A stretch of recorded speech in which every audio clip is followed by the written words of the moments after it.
Hello and welcome. My name is Andrew Prevost, and I hold the Amaturo Chair in Catholic Studies here at Georgetown University.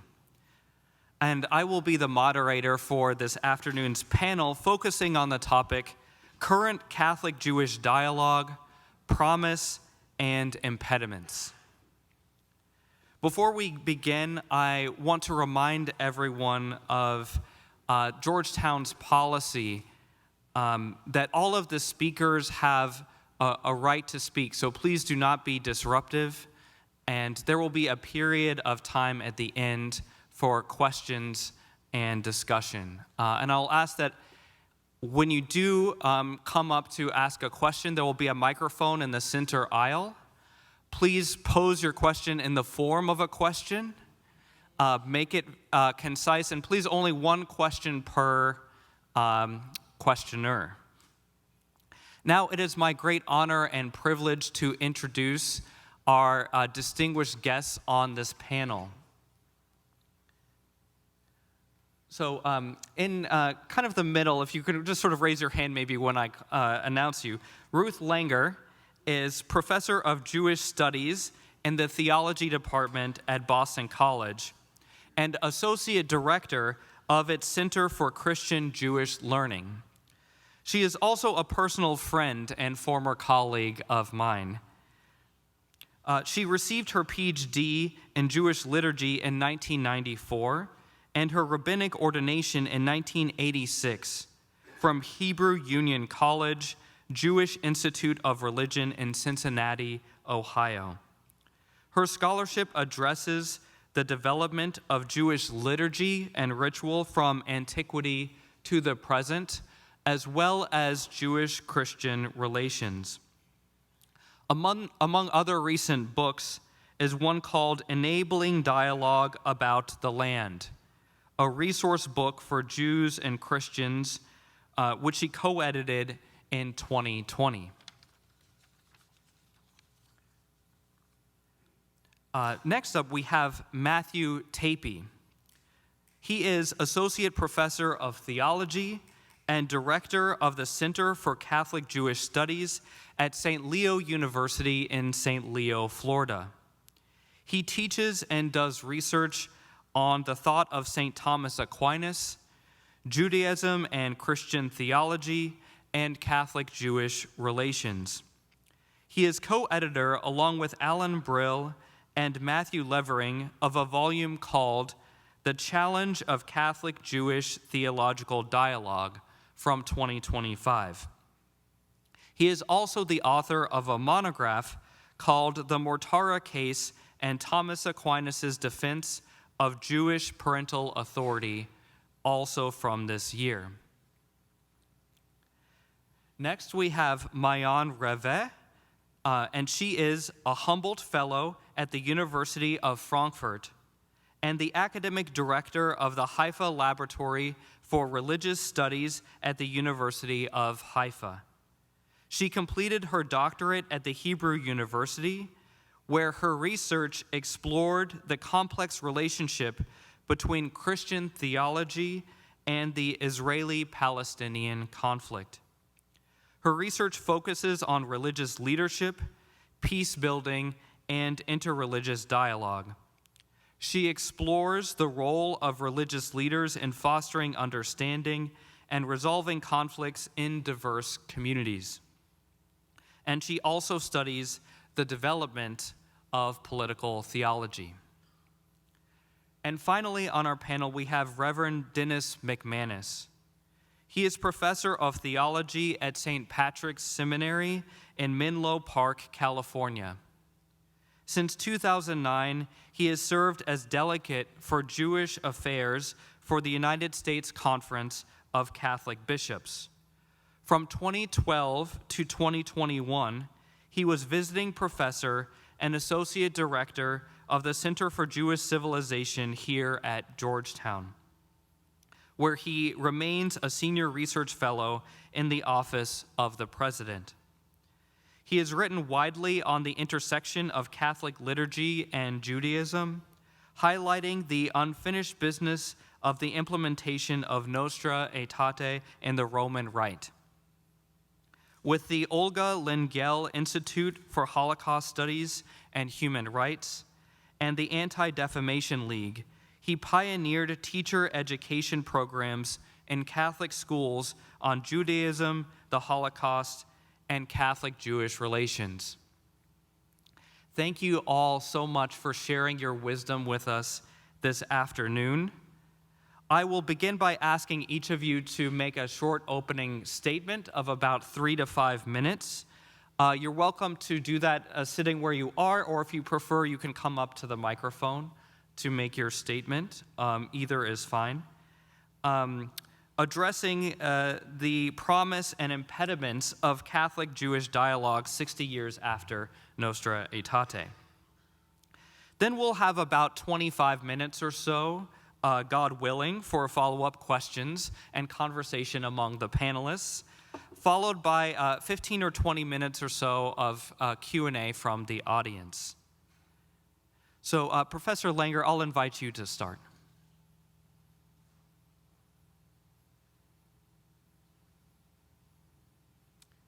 I think I will take the option of speaking from the mic, I think better on my feet anyway.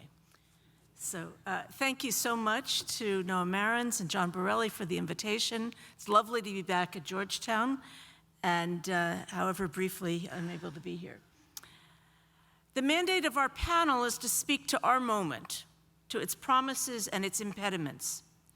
As we heard in the previous panel, there have been enormous positive developments in Catholic thinking and teaching about Jews and Judaism. But have the problems been solved? Is there still need to devote energy and resources to Catholic-Jewish relations? The current moment tells us that continued attention, both by Catholics and by Jews, is critically important. Nostra Aetate opened a door, but on the other side of that door was an unexplored realm, a realm where our existing navigational tools were of little use. The territory was unmapped. There was no GPS. Nostra Aetate asked us to study and converse together with mutual understanding and esteem to explore this uncharted realm. What we discovered is that the more of it we map, the more we find challenging, unfamiliar terrain. Those who enjoy puzzling through complexity find this exciting.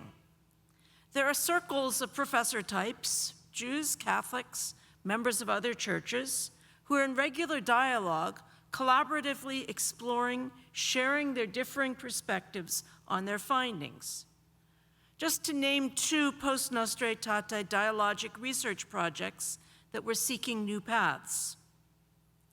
How could Catholics hold together simultaneously that Christ is the universal source of salvation, and yet that God's covenant with the Jewish people is eternally valid? Nostra Aetate did not address this question, but it did open the door to it. This is a Christian question, important for Catholic self-understanding of what it means to be a missionary and evangelical church that does not seek the end of Judaism. The answer for Catholics retains a significant element of mystery. Jews participate in such meetings as auditors, as respondents. In Nostra Aetate's aftermath, a discussion about Jews, we've learned, requires that real Jews are in the room, not that there is some constructed, abstract other being spoken about. Another shared project that Andrew alluded to addressed our understandings of Israel, the contemporary people, the land, and the state. On this itself, as we heard, Nostra Aetate was deliberately silent, but the repeated mandate in its implementation documents to understand Jews as they understand themselves has placed this topic firmly on the table. The current war and its repercussions have complicated this issue and forced even those with deep and positive interreligious relationships to work harder at dialogue at maintaining and developing these relationships, certainly than was the case in the last 58 years before that. Neither of these questions are closed, and other questions are still emerging.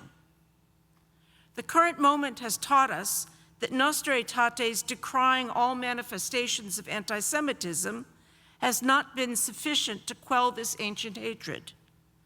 That noxious weed continues to sprout. How to uproot it? The current moment also suggests that we need a nuanced, careful dialogue about the implications for Christian-Jewish relations of liberation theology and its reflexive sympathy for those suffering. The moment that Jews cease to be the underdogs and are perceived as oppressors, classic anti-Semitic motifs begin to tinge our discussions. And a similar problem arises with Catholic just peace discourse, which largely closes the door for ethical discussion of defensive war. All of these things are challenging our dialogue.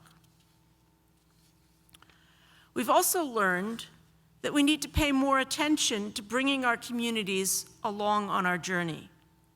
How do we get the results of dialogue from the elite realms of the Western Academy or religious hierarchies into the hearts of people around the world? Although there have been vast positive revisions to Catholic education, old textbooks and old messages are still taught and preached. Jews hardly know Nostra Aetate at all. A document is just words. The real work is in understanding them, making them live, and moving through that door into the unexplored territory. Thank you.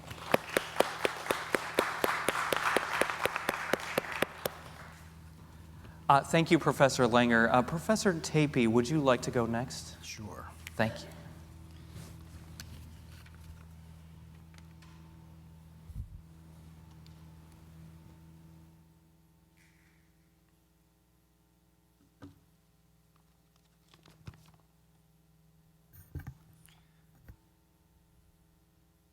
Thank you to the organizers for inviting me. It's a joy to be with you all today to talk about these important topics. The aim of the dialogue called for by the Second Vatican Council is mutual understanding. In my brief time, I want to highlight three major impediments to mutual understanding. The first impediment is incomplete or distorted pictures of our traditions and histories. At our dialogue tables, we sometimes produce an incomplete or distorted picture of our tradition and history for various reasons. Maybe we don't have enough time to communicate the full picture, so we select only parts, or maybe we reject or avoid uncomfortable parts. The problem might be understood in terms of an analogy. If you were asked to tell others about your family, you might hand them a holiday card with a picture of your immediate family, and the picture is a snapshot of one of your best moments. Yet to really get an accurate picture of your family, it would be more helpful to see a series of candid photos, as well as photos of any extended family. In fact, maybe photos from the family reunion would better depict the complex reality that is your family. The most substantial progress in Catholic Jewish dialogue over the last 60 years, has come when candid pictures of our tradition and history were present at the dialogue table, including painful or difficult pictures. Some Catholics at one end of the spectrum avoid this by ignoring or revising parts of their history and tradition. Consider revisionist pictures of the Mortara case or Pius XII's reaction to the Holocaust. Sometimes the authority of Nostra Aetate and post-conciliar teaching on Judaism is downplayed. Progressives, on the other hand, on the other end of the spectrum, can avoid or neglect what they see as problematic. Catholic Christology is downplayed. Pre-modern Catholic theological sources are dismissed. Nostra Aetate is read in isolation from other Vatican II documents and interpreted as a break from tradition rather than a development of doctrine. The solution to this impediment from the Catholic side is to ensure dialogue remains tethered to what I call the virtues of dialogue: humility, prudence, and courage. These virtues enable honesty and self-criticism about difficult topics. These virtues help us. For example, at Vatican II, the deicide charge was rejected and anti-Semitism was condemned by honestly facing the difficult reality of anti-Judaism in our history. After the Council, the Vatican's Commission for Religious Relations with the Jews humbly admitted that Catholics lack even a basic understanding of Judaism and Jewish self-understanding. In 1998, St. Pope John Paul II courageously opened the archives of the Inquisition. In 2020, Pope Francis opened the archives of Pius XII. The 2000 Jubilee teaching of John Paul II and his prayer for forgiveness at the Western Wall represent additional examples of the virtues of dialogue in action.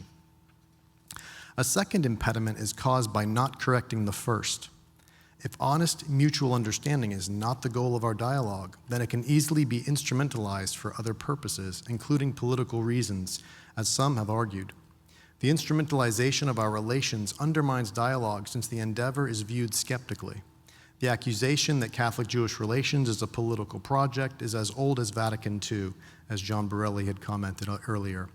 During the Council, some claimed that Catholic interest in a statement on the Jews was meant to favor the State of Israel. This claim was defeated by the Council Fathers, who argued that the need for Nostra Aetate was not based in social circumstances or the newspaper, but based in biblical and theological reasons. So the concern that political issues might derail progress is as old as Nostra Aetate itself. Today, leading scholars in the dialogue fear that the Israel-Hamas war is derailing what they call the golden age of dialogue. This leads me to a third impediment. Sometimes a starry-eyed view of successful moments in our past, as important as they are, can distract us from facing contemporary difficulties. And one of these difficulties, and there are many, is a lack of clarity in the dialogue on how to address the Israeli-Palestinian conflict. Some are rightly concerned that focus on this topic can other Jews, since Jews hold very diverse and complex views on the topic. Additionally, criticism of the State of Israel from Christians can easily slide into Christian anti-Semitism when it's framed in theological language.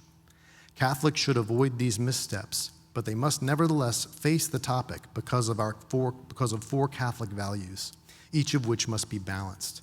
First, Catholics must strive to understand Jewish self-definitions, and this should include study of internal Jewish debates about Israeli society. Without knowledge of this complex dynamic, one's understanding of Jews and Judaism lacks a significant component.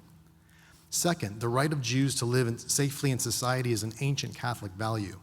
As more Christians discuss the topic of Israel-Palestine, it's important to realize that at times, Christians have been indifferent or hostile to the existence of Jews and Judaism. This indifference or hostility negatively influenced the degree to which political leaders were able to recognize the right of Jews to live safely in society. For hundreds of years, numerous papal teachings, beginning with Pope Gregory the Great around 590, defended this right, but not all popes and princes heeded these teachings.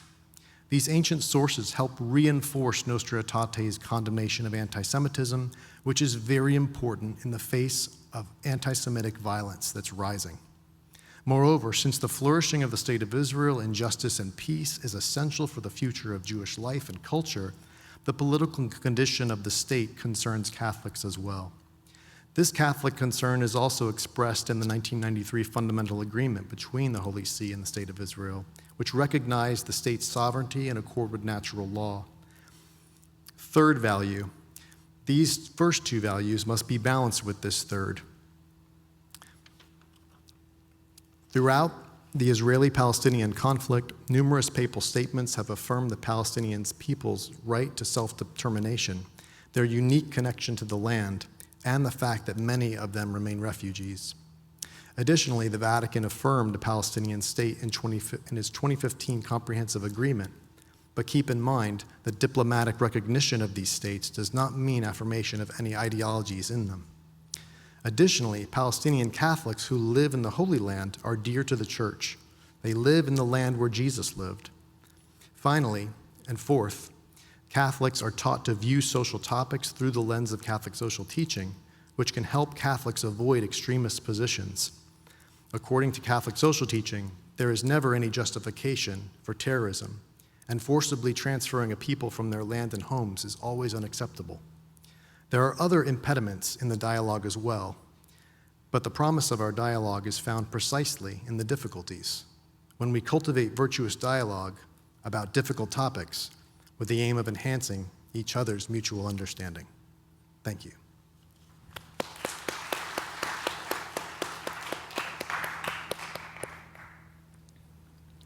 Thank you very much, Professor Tapey. Professor Rave, please.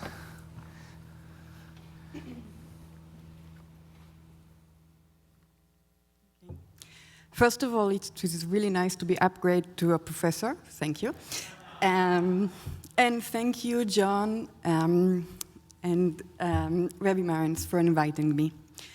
It's not an easy place to be as an Israeli during the war, in a conflict where it seems that everybody has an opinion about what it feels like my own conflict. When we are afraid every day, not only for the safety of our family or friends, both within Israel and in Gaza, but also for our humanity.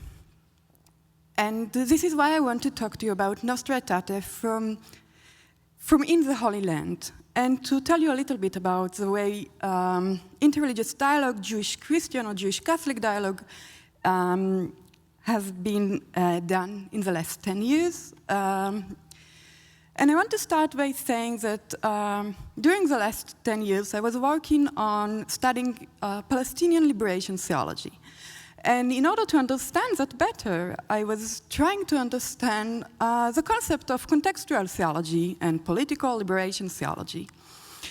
And I found it quite ironic when I prepared to this very short lecture that we are talking about contextual theology of apartheid in South Africa or in South America, but we see Nostra Aetate as a universal dogmatic understanding.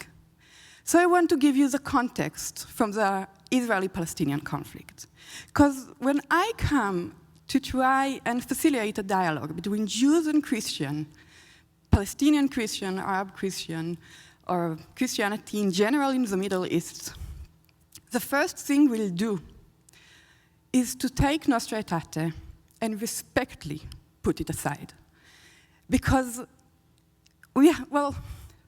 let's try and see it from both sides. From the Jewish-Israeli side, Nostra Aetate, most of the time, for those who know about Nostra Aetate, is been respected in two different ways. So first of all, that means that the Catholic world should support the state of Israel. That is very obvious for Israeli Jews.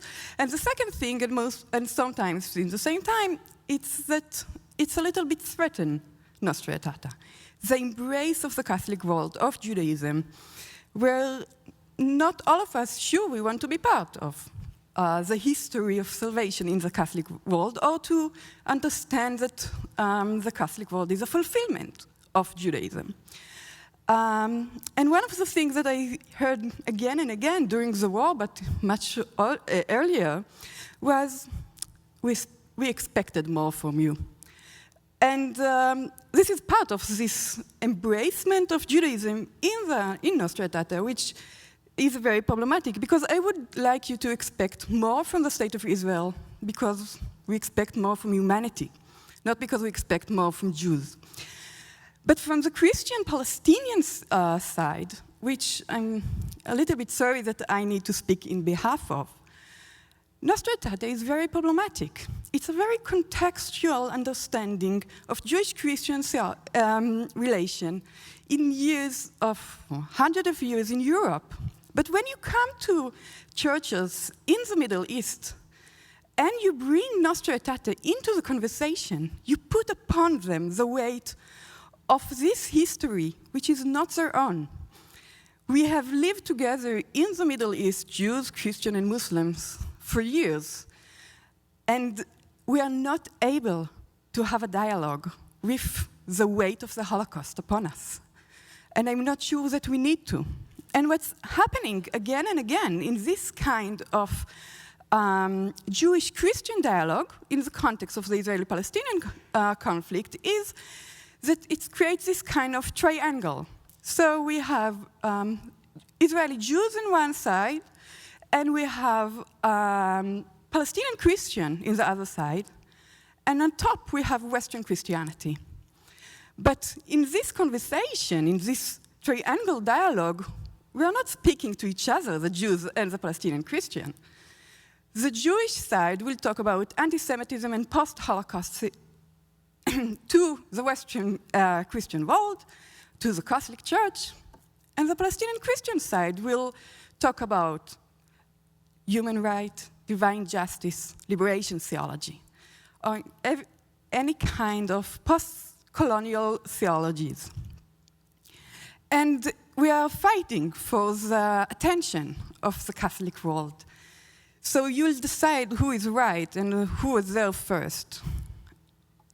And I want to finish maybe in just very shortly in a little bit more positive. So what can we do in the Holy Land right now? So part of our work in the Haifa Laboratory for Religious Studies is to work with local religious leaders. And the main things that we are trying to do is stop talking about the past, is stop focusing either on the Holocaust in the context of the Israeli-Palestinian conflict, or all those questions of what happened before, and try to think about how can we see a future together. And in that relation, one of the things that I decided in our center is we stop building bridges. Bridges are amazing when you have people in the same level. But when power dynamic comes, bridges can be quite dangerous, as one side could feel like it's been floating by the more powerful side. So many Israelis, Jews, or Muslims don't want to become part of interreligious dialogue in the framing it is been done until now, as they feel like they need to change their own identity to become liberal Christians in order to be part of the dialogue. So I don't want to build bridges. I want to build fences, but very low one. So each community will have a place to feel safe with their identity, to know that they can save their culture and tradition and history. And when you feel safe enough to do that, then you can see the others, and also maybe open gates and ask them to come and visit. But still always know that you have your own place, that you don't need to be afraid of this idea of we are all one and universal. And when in the end you are asking, but where am I in that universal context? Thank you.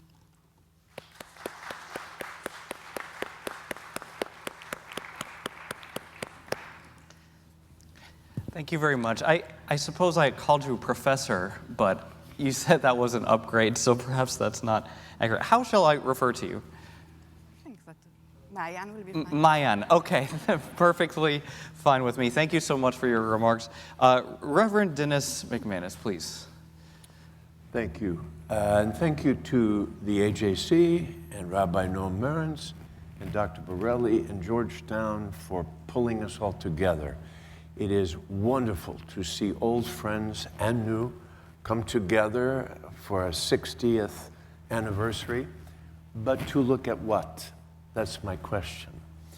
We are, I think, observing a 60th anniversary, not so much of a document, but the reorientation of a relationship. And as a result, I think our gathering is more about relationality as a skill than it is about documents and what they do for us. And it may give us a clue, this lens, may give us a clue about what our future can be with each other. What Nostra Aetate tried to accomplish was a reckoning of Catholic practice in homiletics, liturgy, catechetics, and sacred art in light of the Shoah. Indeed, I think that as Catholics, we may well acknowledge that we've at least the start to, but certainly not the completion, of a truly post-Holocaust liturgy, catechism, and even the pastoral ministry of papacies like Paul VI, John Paul II, Benedict, and Francis. This reckoning, combined with John Paul II's authentic apology, has opened up the minds and hearts of our Jewish colleagues to the possibility of seeing in us as Catholics a true teshuvah, no matter how slow, how confused, and at times how recidivist it may be. For this, as Pope Francis once said, we will never be grateful enough to our Jewish brothers and sisters for that same strength that they have given, that kept them as God's chosen people, faithful to his covenant, as an example to all of humanity for so many thousands of years. When first imagined, Nostra Aetate faced a situation very different from ours today, as the scholarship of John Borelli and Thomas Stransky will show dramatically. But since its promulgation in 1965, many new developments in our relationship have occurred well beyond the imagination of the Council Fathers who adopted the Nostra Aetate text. As a result, I think we must consider carefully how we are using Nostra Aetate, and whether, especially in light of the Hamas attack on Israel, whether we aren't misusing it to try to address the present crises. In effect, the scope of Nostra Aetate was never intended to answer questions now asked and that could not possibly have been foreseen in the mid-60s. Here is my challenge. Is it time for a new Nostra Aetate, or at least a document that now builds on our new and very complex relationship of the last 60 years? If I were Nostra Aetate and I were writing my autobiography, I'd probably call it My First 60 Years. Hinting, of course, that there's a second 60 years to come, and that more is more when it comes to a relationship that wants to grow. What would a new statement do? What would it look like? What form would it take to capture the growth in our relationship with each other and the deepening of mutuality that we have hoped for but only begun to achieve? Could it be an apostolic letter directly from the reigning pope? Could it be a pastoral letter from episcopal conferences, either alone or in partnership? Could it be a joint statement with Jewish leaders from the Holy See through the Commission for Religious Relations with Jews? Or could it be a study document from the World Synod of Bishops? What is needed, I think, in a new document is both an appreciation of what's been achieved, but also a bold calling up of what still challenges us, such as the issue of Israel, the land, and the covenant of God with his people. And of course, how we deal with conflict and disappointment in our present dialogue. Lastly, I wonder if it would be possible for us to develop a kind of spirituality of what we are doing with each other, a kind of way of living and being together through the same God who calls us. I would call for a spirituality rather than a politics, a spirituality rather than an economics, a spirituality rather than a forensics of our behavior. Ideally, it would rely on a better language than that of politics, economics, wrongdoing, and right-setting. It would flourish, I think, through an exchange of music, art, and mostly of prayer, the kind that friendship always offers and is often the net under the safety net of all dialogue. Thank you.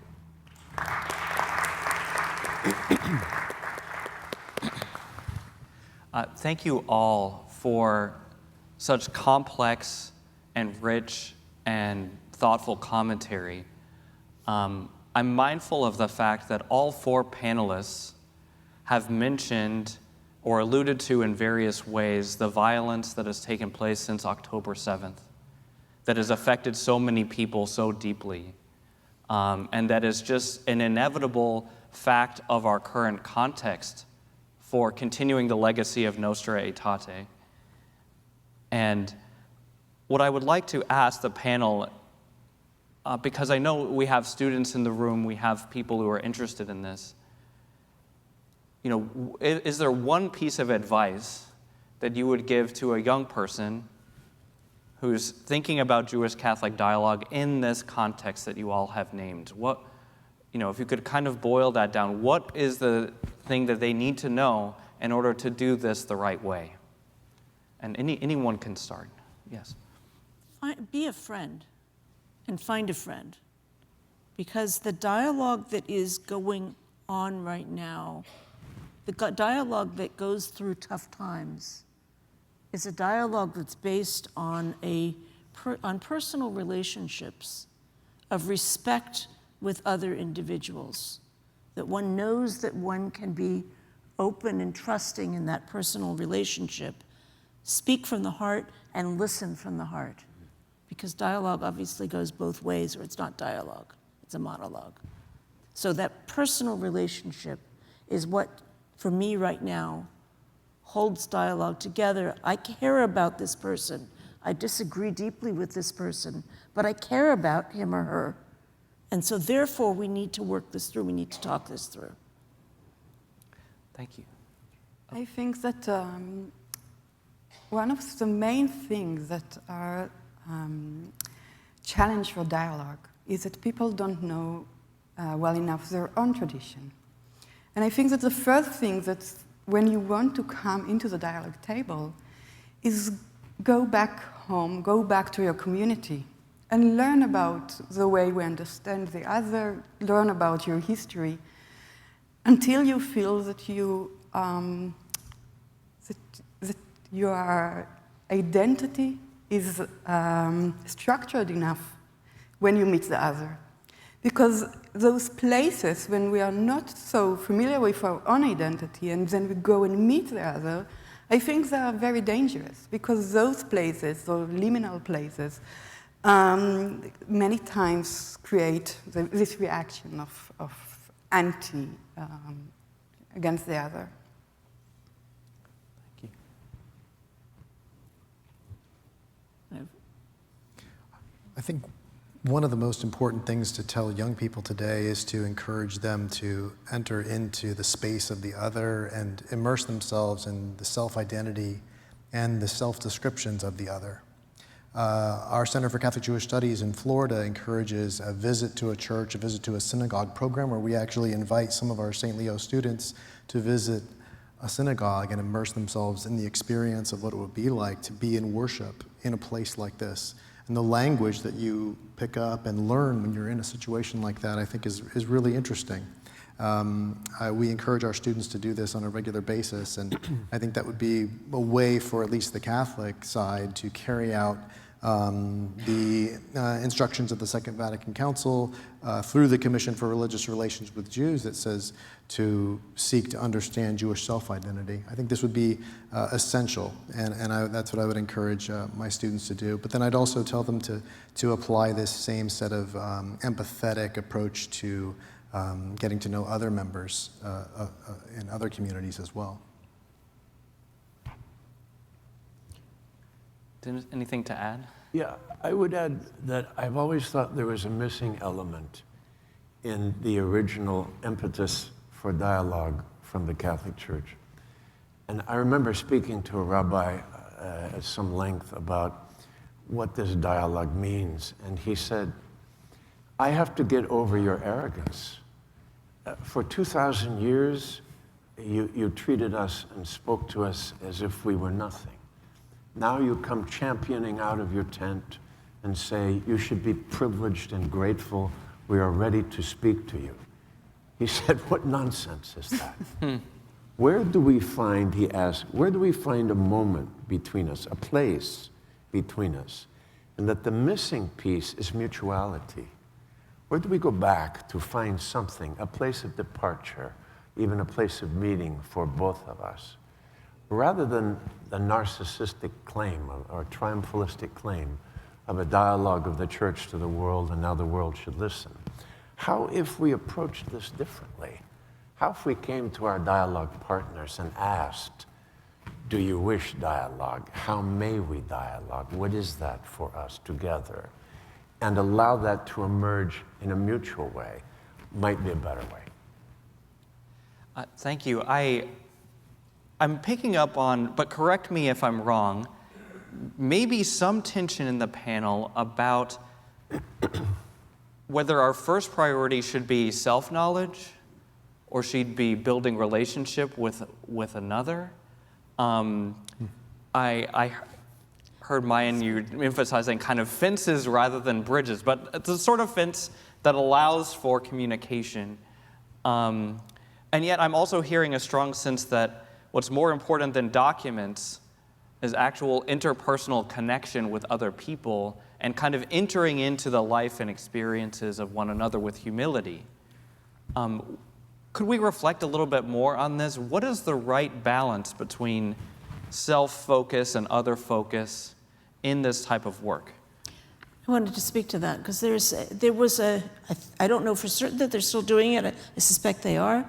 What was then the ICJS in Baltimore, not so far from here, had a model when I was first getting involved in dialogue where when people came together, they oscillated between being in mixed groups and in being self-groups. And so it allowed for both of these dynamics because it's the interface in the experience of the other that leads one to answer questions about one's own tradition. And so and most of my students feel insecure about their own identities. But being confronted and faced with something different leads them to ask questions about their own identities that they need to have opportunities to then go home or be with people of their same group and grow in that identity because of the questions that have been raised. And so dialogue isn't just for the experienced, mature people, it's for the people who are learning too. And I think that's really, really important for students.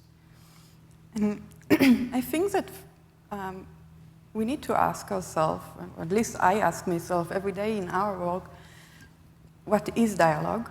And how do you frame interreligious dialogue? And in many times, the way I saw it being framed in academia or in the global world is, with those conditions of dialogue. You can come to the dialogue table if you accept everybody, if you have create a safe place for everybody to speak. And one of our biggest challenges is how to do dialogue in a non-liberal state, which I don't know if I should be ashamed of saying that neither the Israeli or the Palestinian are a liberal state, or see themselves as liberal in our days. And so with that comes the tradition of oneself and the question that many times we found ourselves struggling between this understanding of dialogue, of this open space, and our community's tradition. And one of the main things that we are struggling with is the question of gender. So should I stop the dialogue, which we have been asked many times, if we don't have enough women in the dialogue table? Should I choose to bring a woman instead of a radical rabbi to this dialogue? And could the dialogue be of us talking nothing about what we agree upon, but all of the things that we are upset upon?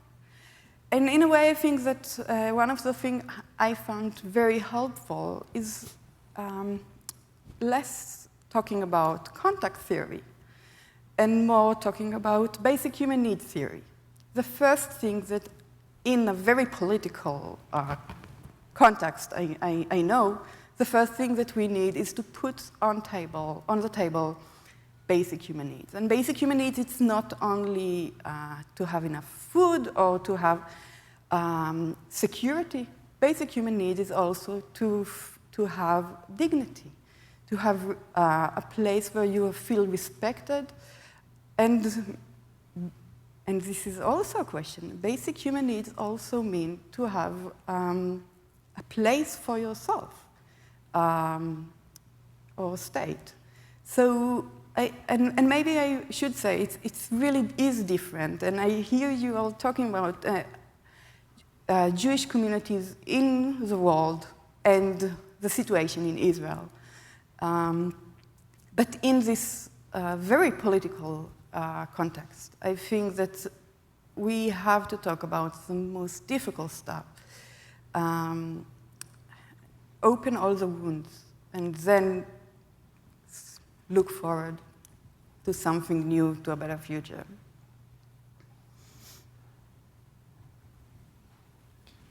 Go ahead. You asked a question about relationships versus theology and documents. Is that? Yes, and I was asking about sort of how much of the work is turning inward and looking at our own traditions and learning those better. How much of it is about kind of entering into the other? And I know it's both and. But yeah, just reflecting on kind of how you all are balancing those, that's the question. I was going to say it is a both and, so I think we're on the same page. And it brings to mind a historical example that Nostra Aetate was not possible without the exchange and the interaction between the architects and the fathers of the document and interlocutors. So for instance, Karl Thieme, one of the German architects of the document, of some of its ideas, in a conversation with Martin Buber, is when he realized an important theological recognition that Judaism today is the living people, the Jews, who are dearly beloved of God. It was in that exchange with Buber that he recognized this idea that would then trickle into Nostra Aetate through other ways. But the theology and the relationships go, I think, together. It's one dynamic motion because it's a human motion. Thank you. Anything else to add on this topic? That's okay. I want to ask one more question before we turn to the audience. The last question I want to ask has to do with the fact that the authors of Nostra Aetate seem to want to sidestep or bracket politics. They wanted this to be a religious document, a theological, something spiritual. And Dennis, I heard echoes of that maybe in your proposal of a spirituality as opposed to, a politics and so on. But I also heard among the panelists references to things such as liberation theology, Catholic social teaching. There are many also social teachings within the Jewish tradition that we might invoke. And then the sort of inescapable realities of our political situation. So, as we enter into continuing to deepen our relationship, Jews and Catholics together, is politics something we should try to leave at the door? Is it something that we should address explicitly? What resources should we be drawing on to think about that? Does the panel have further thoughts about this? And then we'll turn to the audience. Well, for me, it's really clear that theology has political implication, and silence about political question has also political implication regarding the state of Israel, the meaning of that, even the phrasing of what is anti-Semitism and what is anti-Israeli, all of those questions have implication. And the one who are now need to figure out a way to deal with those implications, among others, those Palestinian Christians who saw themselves as part of the church, and after Nostra Aetate, and after the establishment of the State of Israel, had found themselves asking a lot of questions about where is their place within that document, where is their place. And the decision not to answer that, which part of that was because of Catholic bishop from the Middle East saying it's very problematic to talk about Israel or the political situation, meant that for years what we heard was only one side. So we have a very open space for evangelical Zionist Christianity and a very open question about the meaning of the State of Israel for the Christian world. So again, if theology doesn't have political implications, then what's the meaning of Nostra Aetate? Thank you. Yes, Ruth, go ahead. Yeah, I mean, the Vatican has a political fundamental agreement with the State of Israel. And that is made, and that operates through the Secretariat of State.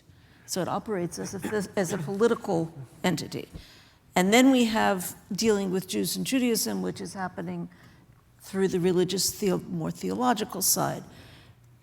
Judaism doesn't divide the world up that way. And so that's part of our problem in this question, is that Judaism doesn't have realms which are outside the realm of religion in any significant way. It's more holistic in terms of every aspect of life is to be lived before God, if we want to put it into God language, as we understand God to want us to do that. So how we think about political issues, how we think about each other, how we think about how our government functions, all of those things inevitably have dimensions which are religious, and for those of us for whom religion is the primary motivator in life, that's the primary motivator in terms of how to think about things. So that's a basic disjunct between the structures of Christian institutions and Jewish institutions that has to be part of our dialogue. And in reality, I think that when you get involved in in Catholic political theology, Christian political theology, liberation theology, Catholic social teaching, that boundary really blends in any case, at least as I perceive it, without starting with those strict divisions in my categories. Thank you. I think a possible way into a dialogue like that, Ruth, for our traditions would be engaging some of the back and forth that you see over the years regarding the conflict that has caused emotions on both sides. And so if we look at Paul VI's letters and teachings on the crisis, and also St. Pope John Paul II, it would be a way of tracing and bringing in some of these themes into discussion. I think we'd see that there are religious roots and elements of the Catholic social thought that is rooted in the natural law tradition, which is this tradition, this idea of God's wise governance of the moral order. So there are some I think, connection points there. Can I also say something about, Yes.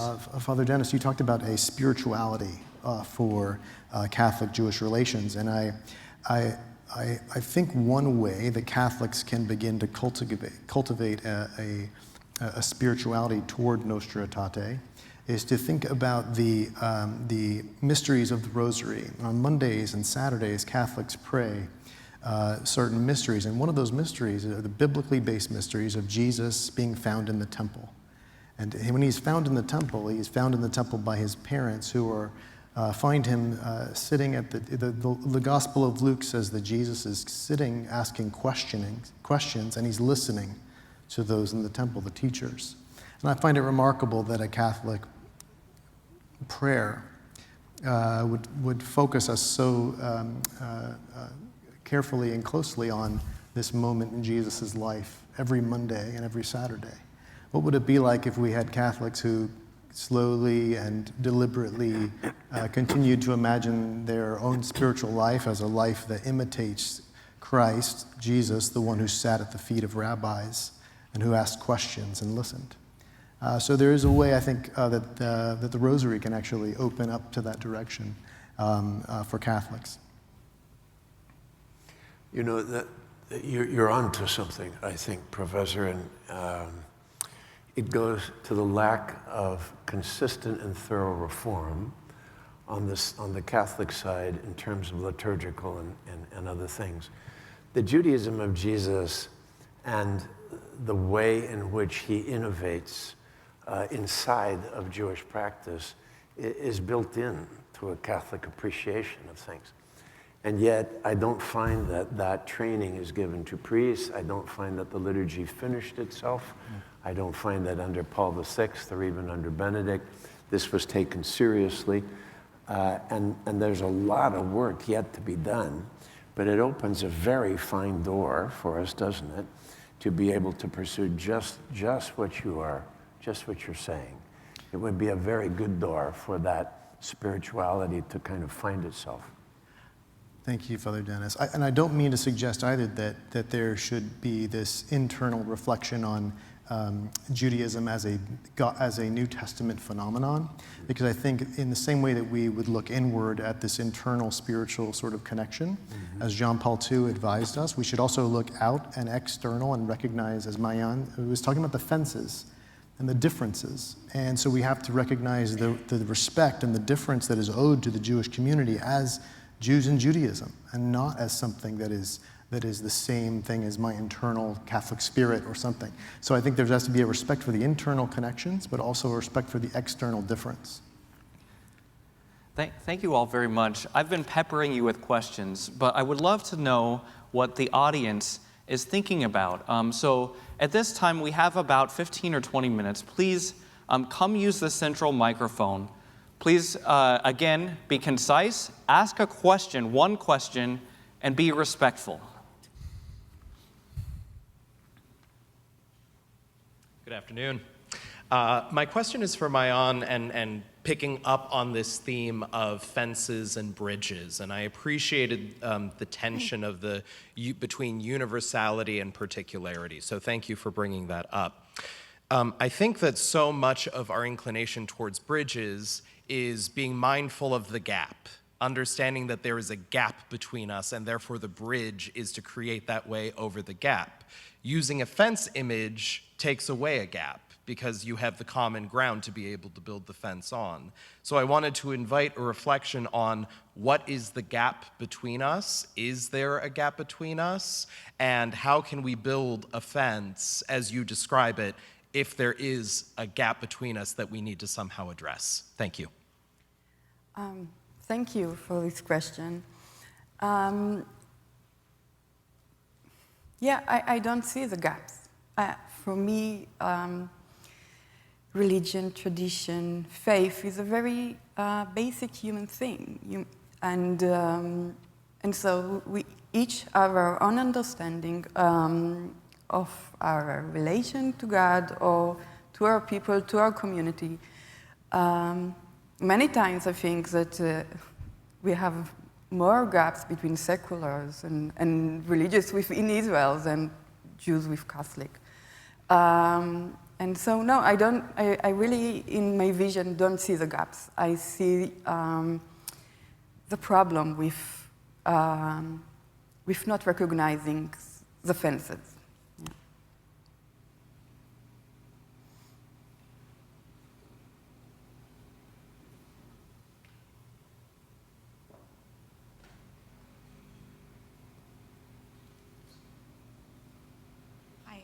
I'm Suzanne Brown-Fleming from the Holocaust Museum and also Georgetown CJC.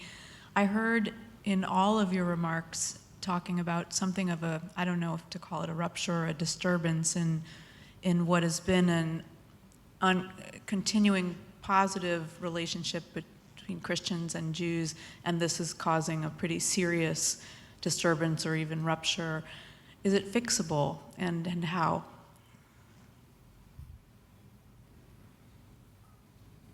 I think it's important to attend to thank you for the question, the varied context of Catholic-Jewish dialogue. Where are Catholic-Jewish dialogues? Where do they take place? In Europe, in the United States, and in other places. And the dialogue will look different depending upon where it is. It looks different in Tampa, it looks different from DC to New York to the Midwest. It looks different in Israel, Palestine. And so I think this notion, as I was mentioning, the notion of a golden age of dialogue, I think we should not be too starry-eyed about the narrative of reconciliation, to not let that distract us from the real difficult task of ensuring that there is an exchange of perspectives about each side. And I am confident that the framework and foundation of Nostra Aetate, and as Father Dennis said, the openness of the Jewish community to engage us in that conversation is a sure foundation. And I think Nostra Aetate's other religions that are included in it, and Section 5, which states that there should be no discrimination based on race, are indicators that for our dialogue, that signs and signals that we can chart a way forward despite conflict and war and disinformation. I think dialogue has never been a straight highway going without interruptions. I'm just thinking in terms of the 25 years that I've been involved, pretty much started with Dominus Jesus, which had everybody up in arms because it seemed to be saying that there was no path forward for anybody except for Catholics. And that sort of got smoothed over, at least in terms of the Jewish community, and I think largely forgotten. 8 years later, Pope Benedict was revising the Good Friday prayer, and we had another major outburst and outcry about things.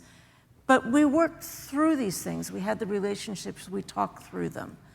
And so, yes, we're in a moment right now where some of the relationships are strained, where there's a lot of passion involved on both sides.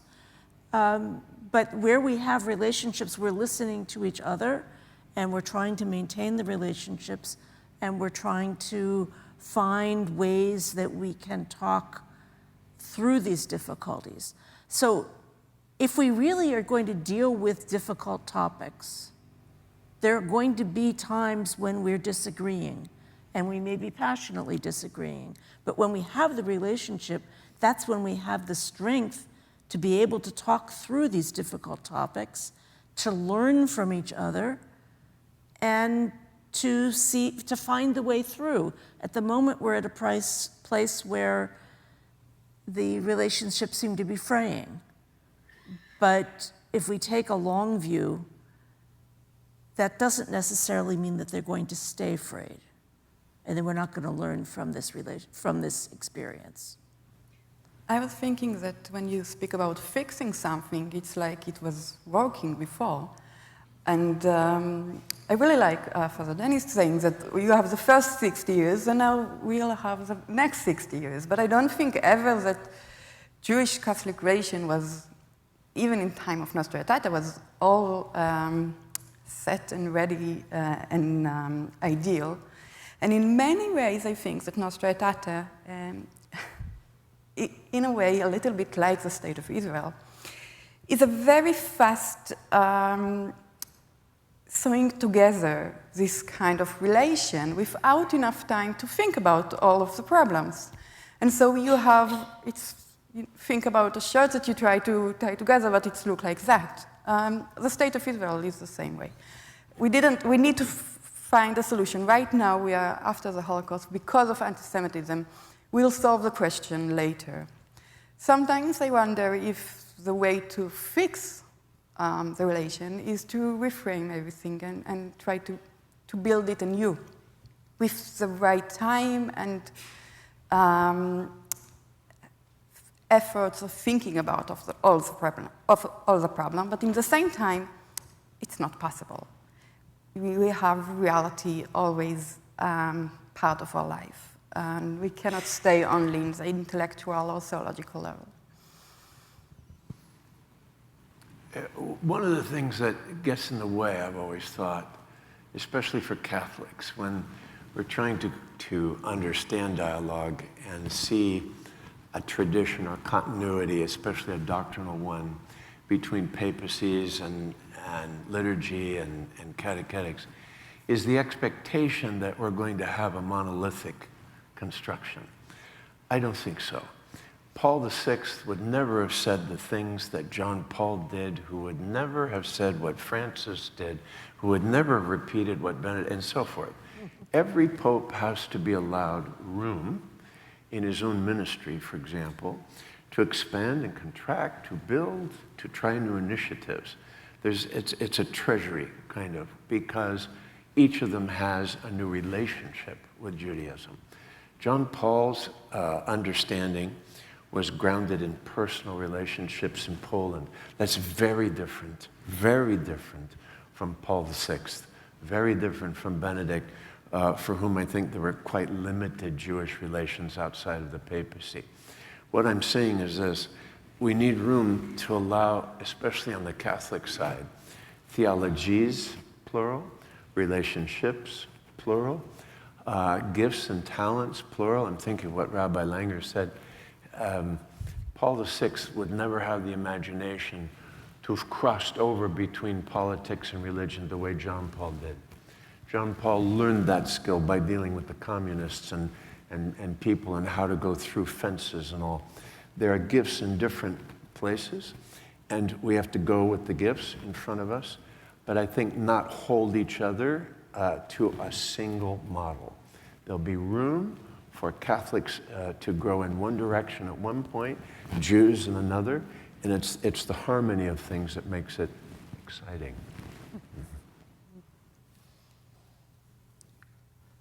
Well, if there are no further questions, let's thank our panelists for all their insights.